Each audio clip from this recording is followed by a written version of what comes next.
Raider Nation, what's good? Welcome to the Raiders Hub, your hub for all things Raiders. We got a little bit of news to cover today, and then we're going to cover something a little bit fun.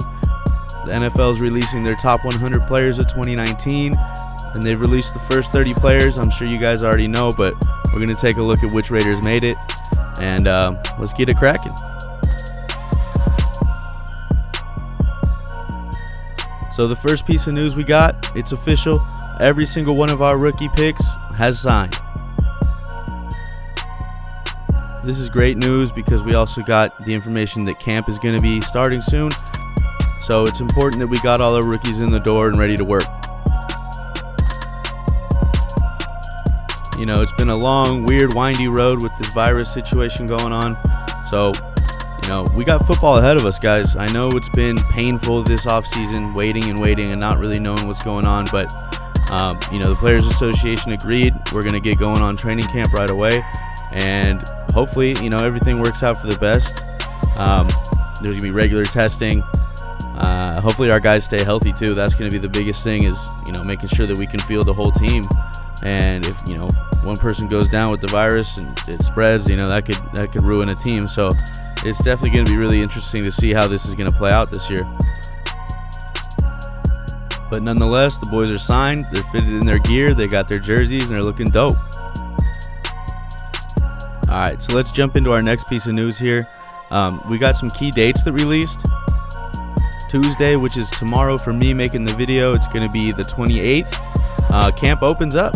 So that's great news, man. We didn't know if we were going to see this or not. So cheers to the Players Association for getting this thing done. And the first 4 days are going to be consistent with COVID-19 testing.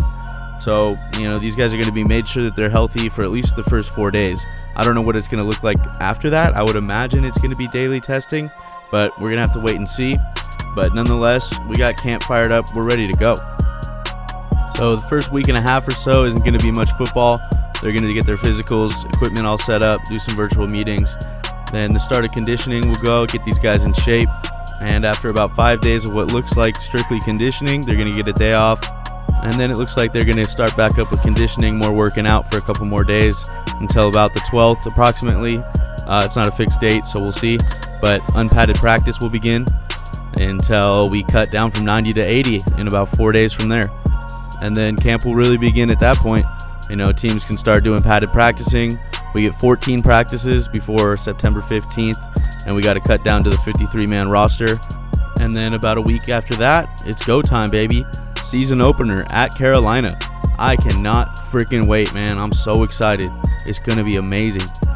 I've been dying to see this new team on the field, so hopefully we get some footage from training camp in the meantime to kind of hold us over. You know, last year we had Hard Knocks that was ran by, you know, Antonio the Clown, so we got some good training camp footage, but, you know, it's way too much Antonio Brown. So hopefully this year we'll get a little bit of a sneak peek too, because I know, like me, you guys are all dying to see him in action.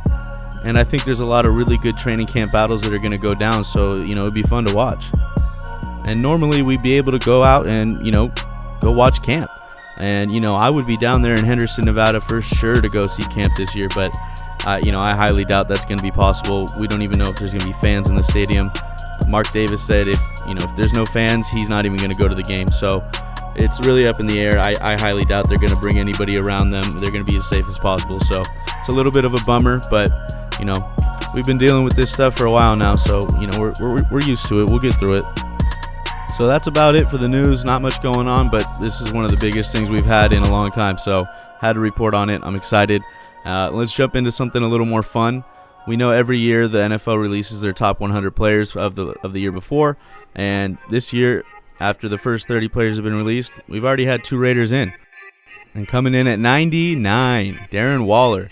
I don't know, man. I think he's better than 99. He was ranked the 5th tight end in the league, so we'll see where other tight ends land on this list. But, you know, it's good to see this man getting some shine. He's been through so much, and for him to come out, battle all the things that he's battled, come back and, you know, get listed in the top 100. That's awesome, dude. I'm so proud of Darren Waller, man. He's an inspiration. If you guys don't know his story, I suggest you go check him out. He did a podcast on Bussin' with the Boys with Taylor Lewan, and Will Compton, who actually played for us last year, and he went into his story, and it was really moving, man. So if you guys haven't seen that podcast, go check it out. Bussin' with the Boys, Darren Waller. They shined on it a little bit in Hard Knocks as well, so if you guys watch that, I'm sure you know. But if you want to get into him a little bit more as a person, he talks about his music and his struggles, and he gets pretty personal with it. So it's a very cool interview. So I suggest you go check that out. But yeah, congrats Darren Waller, ranked 99. Had a huge season for us last year. Hopefully he can repeat. And the good thing about that is, we got weapons on offense now, so people can't really key in on Darren Waller. They're gonna have to cover our guys. We got speed. They cannot just sit here and double team Darren Waller. So I expect him to have another good season this year. All right, sitting pretty at 72, we got Josh Jacobs, the beast, man. Yo, this kid balled out last year, and he only played in 13 games. I just imagine what he could have done if he was healthy the whole year. It's mind-blowing. He broke the Raiders' rookie rushing record. And the dude that had it before him was a bad man, Marcus Allen, man. So impressive, man. Props to Josh Jacobs. He broke 1,000 rushing yards in 13 games. Had an average of 4.8 yards per carry. So, this guy was impressive. I look for him to build on it. I look for him to have, more success out of the backfield in the passing game this year as well.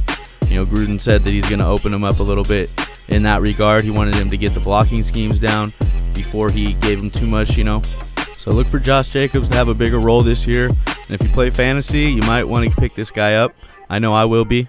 That's for sure. I had him last year, and, I was begging for more touches out of the backfield, but I understand why Gruden did it. He didn't want to put too much on his plate at one time. So definitely Josh Jacobs is going to have a better year building on last year. Hopefully he stays healthy physically and virus-wise, knock on wood. I honestly expect to see both these guys, Darren Waller and Josh Jacobs, in the Pro Bowl next year. If not, it's a huge snub. We already know Josh Jacobs was snubbed for the Rookie of the Year award. He went to Kyler Murray, who didn't do a damn thing to help his team. But, it is what it is. I would expect both of these guys to build on what they did last year and have an even more successful year this year, which is going to be tough to do, but I think they got it. So as the names keep coming out for the top 100, I'll keep reporting on them. I'm curious to see where Max Crosby lands. I'm curious to see where Richie Incognito lands.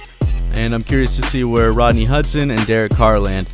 I think all of those guys should be in the top 100 for sure, so we'll see what happens.